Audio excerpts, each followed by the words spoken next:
नमस्कार मित्रांनो, स्वागत आहे तुमचं यूट्यूब चॅनलमध्ये। आज मी माझ्या आजोबाची म्हणजे आईच्या चुलत्याची छोटीशी घेतलेली मुलाखत सादर करणार आहे। हे आमचे आजोबा आहेत, त्यांना विचारतो, आबा तुमचं लग्नात साधारण खर्च किती झाला होता? खर्च मोठे केलं तर 40-50 रुपये। डाळ भाकर पिठलं भाकरी, दुसरं काय। मंडप हीच आपलं चवाळे असतात ना, ती चवाळे बांधलेली झोपडीच्या मोहरी, हीच मंडप। हा बर। आणि लग्न कुठं झालं तुमचं? ननंदजाऊला। ननंदजाऊ कुठं? ननंदजाऊ शिंगणाळा भाऊ, उशीर झालं तर जेवळीत राहू, त्या गावाचे नाव। बर। हे आमचे आजोबा आहेत, हे आजी आईचे चुलते आहेत, सोबतच आहेत माझ्या।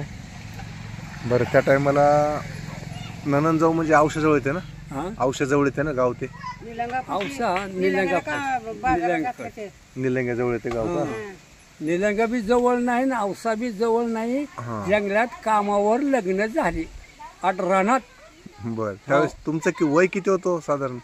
माझं वय 50च्या आत बाहेर होतं। नाही, 50 तेवढं नसेल, कमी जास्त काहीतरी। बर बर। आणि त्यावेळेस आईचं किती वय होतं? आजीचं फडक्या जंपराची होती, 10-12 वर्षाची। 10-15 वर्षाची। खेळत खेळत बर।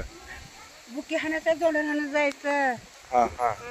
बर। म्हणजे तुम्हाला त्यावेळेस समजत नव्हतं, एवढे लहान होता तुम्ही? बर। मग तुमच्या लग्नात त्यावेळेस जेवायला काय केलं होतं? पिठलं भाकर। बकरे होते 2 बकरे होते। बकरे होते।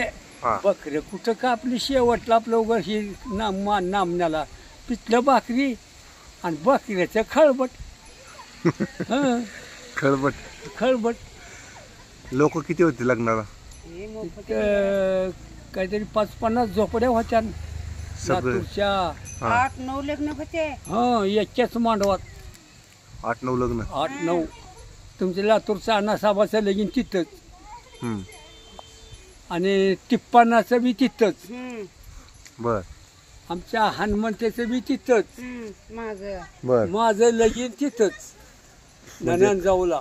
6 लग्न एका मंडपात केले? एका मंडपात। मंडप कसलं, उगाच चवाळे बांधलेले। 7-8 बाय पुरी होत्या, 8 पोरं 8 पुरी 8 लग्न। बर। आता थांब आहे। बर, म्हणजे त्या मंडपात एकूण 6 लग्न होते? 6 लग्न होते का? 7 लग्न होती। बर। 7 पोरं 7 पुरी होत्या। बर। अच्छा। आणि मंडप कसलं, हे आपले चवाळे बांधलेले दारासमोर, अशा झोपड्या, आणि वरी चवाळे दरवाज्यात बांधलेले। बर। कमर फटफुटणे। बर बर। लगीन झालं की लगे बकरी। म्हणजे त्या दिवशी बकरं कापलं का लग्नाला, का दुसऱ्या दिवशी? त्या दिवशी का? दुसऱ्या दिवशी लग्न झालं, दुसऱ्या दिवशी कापतात। लगीन झालं आज ते उद्याच्याला कापले। मग तुमच्या त्या लग्नामध्ये काय घेणं देणं काय ठरलं होतं का? काही नाही। नाही म्हणजे भांडे कुंडे काय, सोनं काय, असं काही नाही। माझी मुलगी दिली, एवढंच? तुझी मुलगी मॅच केली आमच्या वडिलांना, एवढंच?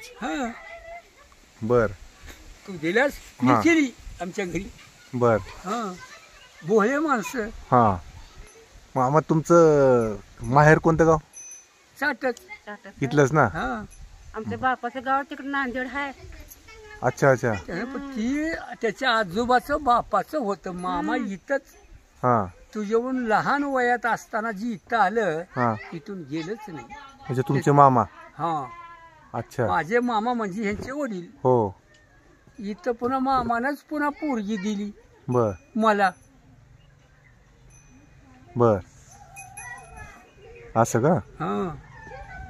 बर बर बर।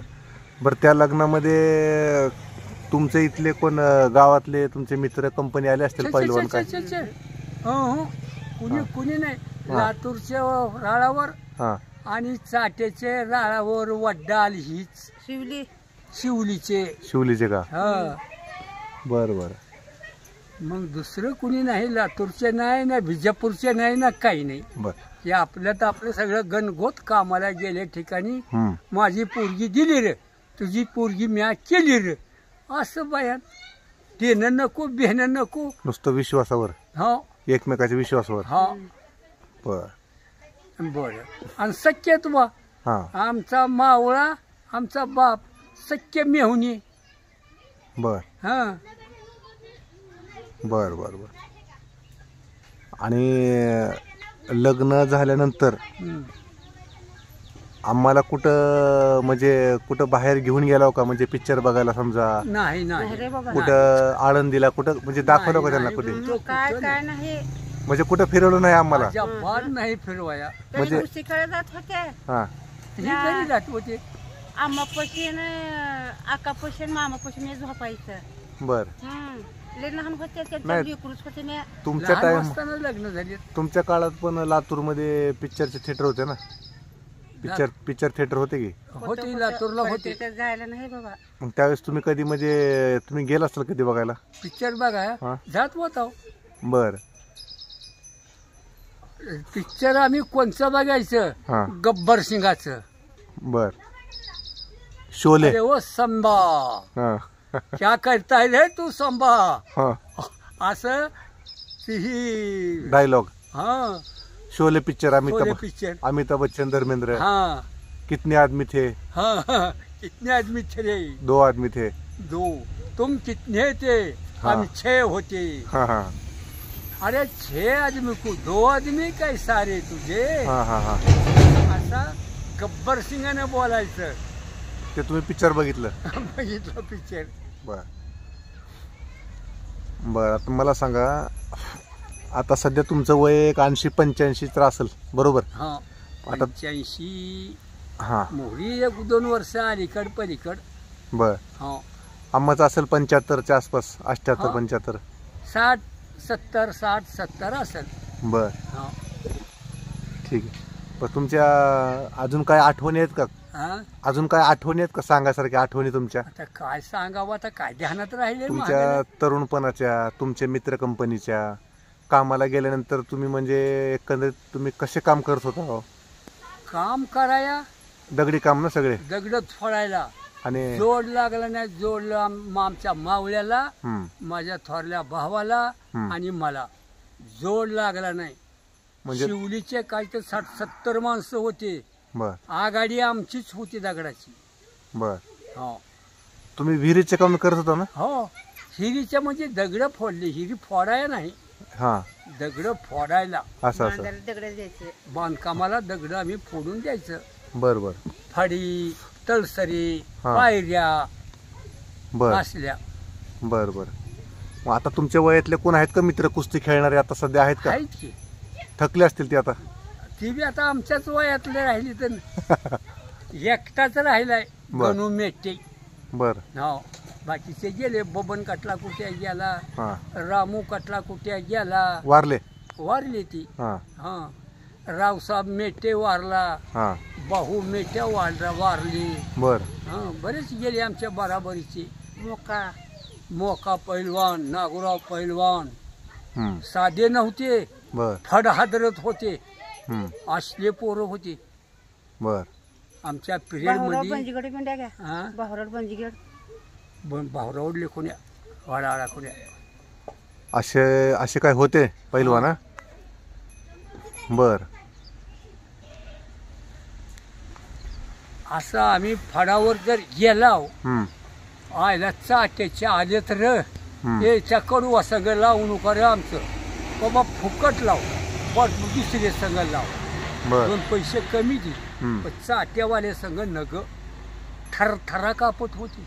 नाव बघून. नाव घेऊन, नाव बघून हा लय वक्ते रे म्हणायचे. चाटेचे पोरं लय वक्ते, खतरनाक आहे. हा हो. आणि आपटायचंच महाग जर गेला व आम्ही जर आपटिलं, हम्म. जिमिनीची माती फाकत होती. एवढं उचलून एवढं आपटायचं. आपटायचं जोरात, म्हणून पोरं भेट होती.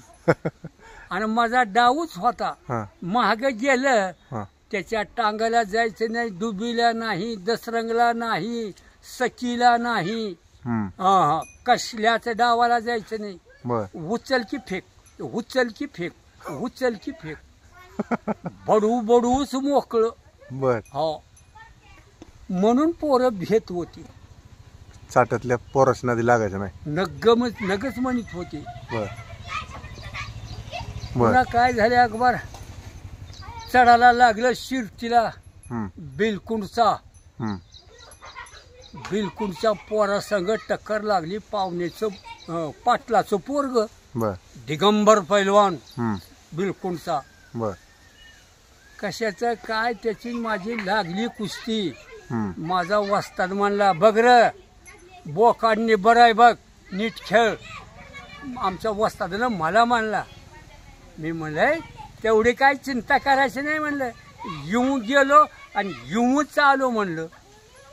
एवढं म्हणलो त्याला निस्ती सलामीच दिलेलं कळालं.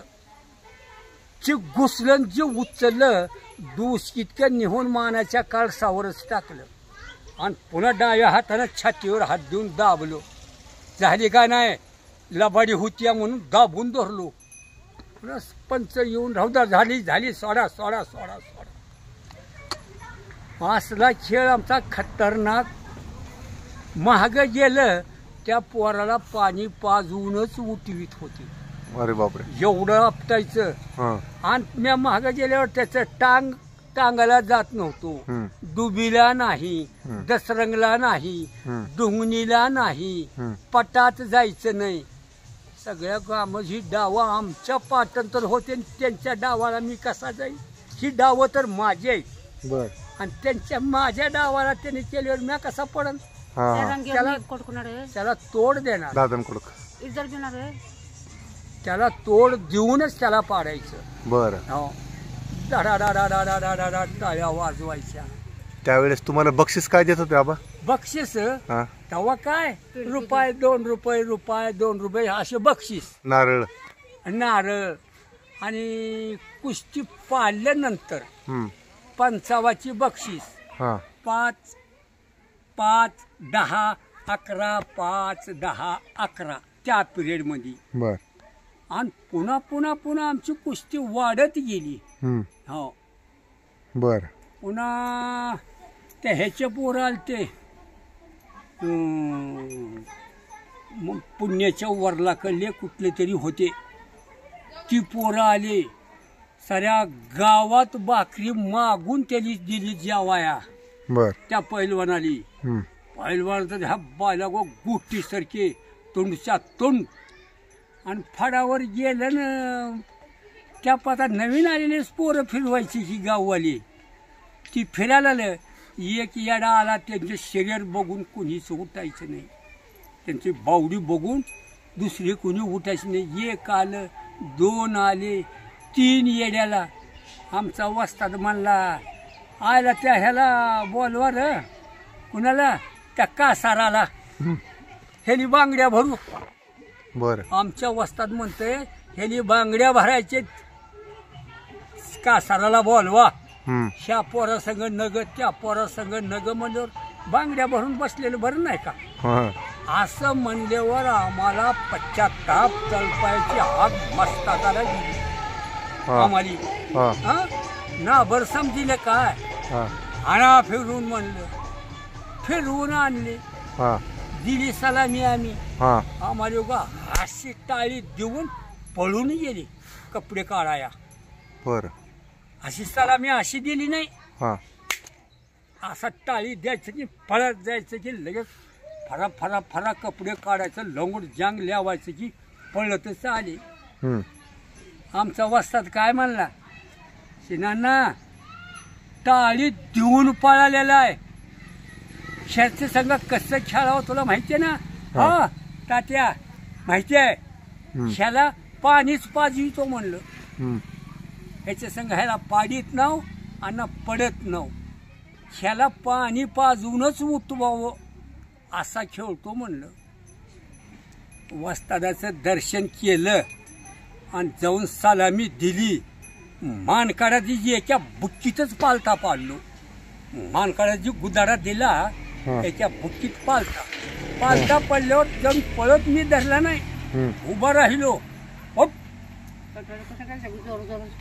आणि नपूर लगेच उठला. उठल्याबरोबर धरली कंबरकी. एका ह्या कडाला जे उचललं उचल की टाक उचल की टाक उचल की टाक पुरा फाडात गारका आणला. पाडाय नाही नुसतं बडवायचं. धुसकीतकं न्यायचं की आपटायचं. हा धुसकीतकं न्यायचं की आपटायचं. धुसकीतकं न्यायचं की आपटायचं. पुरा फडाला गारका मारून पंचावपशी आलो आणि जीव उचलन मानाच्या कळसावरच टाकलं. असा छातीवरच हात ठेवला. हे चाट्याचा बाल्याघाटचा वड्डर म्हणतात म्हणलं. बाल्याघाटचा वड्डर म्हणतात. माळावर दगड कापतय थरथरा आणि माझ्या सगळं टाळी देऊन पळतोस. ही येडा चुकलास रे तू म्हणलं. कशाचं काय पाठ झाडीत जाऊन बसला कपडे काढीत. थड मुडजी तर त्यानं कपडे घातले नाहीत. माझ्याकडचं बघायचं डरको डोळे फिरू फिरू. हो मी म्हणलं तुझ्या डोळ्यात बसत नाव र. मला वड्डर म्हणतात माळावर दगड कापतय म्हणलं थरथरा. तुझे काय का तर माकडा. कशाचं काय थंडगार बसायचं. पुन्हा अजून एक दोन फडावरची पोरगा आडवा आलं धरायचंच.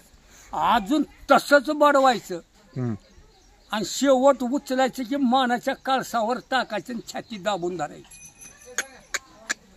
आणि त्याचे पाये ही गुडघे त्याच्या तोंडावर अशी घडी झालेली. कशाचं काय त्याला सोडल्यावर पण त्याला उठायचं कळणं. हाताला धरून उठविलो आणि पुन्हा त्याच्या गळ्याला मिठी मारून पाठीवर थाप दिला. बर हा या याद राख. मला वडर म्हणतात बर का. हा वडर म्हणले की थरथरच कापत होती. नगर रे त्या कडू संघ म्हणायची त्यांनी. कसलं बी लावा पण मराठीचं लावा. अरे वडर निबर दगड दगडावणी निबर काय त्याच्या संग नगच म्हणायचं. मग माझ्या पक्षावर वडील जोडीतला पैलवान उठायचं. माझी जोड उठायचं नाही नग म्हणायचं. बरोबर. मग त्यांनी पाळल्या पक्षा वरला जोडीचा त्याला उठवायचं. मी म्हणणार रे तुला बघायचं होई. बरं बघ धर धर म्हणायचं की धरायचंच. आमचा वस्तात काय म्हणायचं. हा राग राग उठलंय बघ त्याची राग शांत कर बर का. ती सांगू नका वस्तात म्हणायचं. मी जायचं सलामी द्यायचं. पहिल्या गुदाडाला तर मोहरीच घ्यायचं पालटच पाडायचं. इथं जे मनावर थाप दिलं का नाही पालटच आणि लगेच कंबर धरायचं आणि उठवायचं. उभा करायचं उठवून. खाली पाल्यावर दाबून पाडीत नव्हतो मी. तरी उठवायचं वरी वरी उठवायचं आणि बडवायचं का नाही. उचल की आपट उचल की आपट उचल की आपट. पाठीवर नाही पाडायचं. नुसतं ह्या बरगाडावर असं आपटायचं. ह्या बरगाडावर. हो एक गरकाई जितोर उचलायचं ना आदळायचं उचलायचं ना आदळायचं. आता किती आदळतं जी म्हणून ती खाली पडल्या पडल्या पाठीवर घ्या लय आपटालय म्हणून. एवढं भिव होत. थरा कापत होते पोरं. माझ्या पक्षा वडील पोरं भेट होते. माझ्या जोडीतलं तर हागून घ्यायची पाळी त्याली. चड्ड्यामध्ये लगी व्हायची पाळी. हो मग ती पोरं माझ्या बरोबरच्या धरायचे नाहीत. माझ्या पक्षा पुढल्या जोडीतल्या उठायचं. कसलं बी उठलं ते धरायचंच. धरायचं की पहिल्या टोल्याला मोहरी घ्यायचं आणि लगेच वाढवायचं चालू. उचल की आपट पुरा फरत गारका आणायचं. उचल की आपट उचल की. पाठीवर नाही पाडायचं नुसत्या बरगाडावर पाडायचं. पाठीवर पाडायचं नाही. पुरा फडाला गारका आणायचं आणि पानसा मोहरी नेलं आणि जीव उचलायचं. हट्ट मानाच्या काळसावरच टाकायचं आणि छातीवर हात दाबून ठेवायचं. हा बाल्याघाटचा वड्डर म्हणतात रे. माळावर दगड कापतय रे. आणि तुला कशी चंद्री येड लागली रे. गनिमत पाडलो लवकर. तुझं नशीब मोठं म्हणून पाडलो. नाहीतर हाडे इकड माशी इकड काही केलं असतं रे म्हणायचं. त्यांनी असं कपाळाला हानीत जायचं असं. कपाळाला हानीत जायचं त्यांनी. आता तो पण खावा वडापाव ते नाही